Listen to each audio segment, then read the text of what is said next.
student তোমালোকে সাম formula শুনিছা এতিয়া ডি সাম ফৰ্মুলা কৰিবা ঠিক আছে ডি সাম ফৰ্মুলা কেনেকৈ কৰা হয় মই তোমালোকক এবাৰ বুজাই দিওঁ মানে ইয়াত আমি প্ৰডাক্ট নেম দিয়াৰ লগে লগে টোটেল কোৱান্টিটি আৰু টোটেল এমাউণ্ট আহি যাব ঠিক আছে ইয়াত ৰিপিটেড কিছুমান আইটেমছ আছে যেনেকৈ মাউচ আছে ইয়া ফিৰ পেন ড্ৰাইভ আছে ইয়া কীবোৰ্ড আছে এইবিলাক ৰিপিটেড আছে তো ৰিপিটেড যিকেইটা আইটেমছ আছে সেইকেইটা আইটেমছ টোটেল হ'ব ইয়াত দেখাব আৰু এমাউণ্ট টোটেল হ'ব ইয়াত দেখাব চ' ব'লা এতিয়া আমি কৰোঁ ইকুৱেল দিবা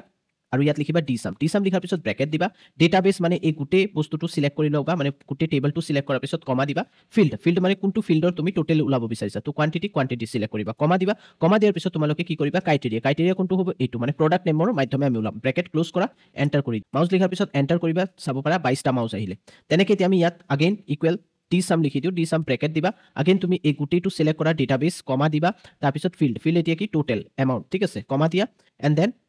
এমাউণ্টটো টোটেল আহিব আৰু ক্ৰাইটেৰিয়া কি হ'ব এইটো প্ৰডাক্টৰ মাধ্যমে ব্ৰেকেট ক্লোজ কৰা এণ্টাৰ প্ৰেছ কৰি দিয়া তুমি চাব পাৰা টোটেল আহি গ'ল এতিয়া আমি কি কৰোঁ মাউচৰ বদলি ইয়াত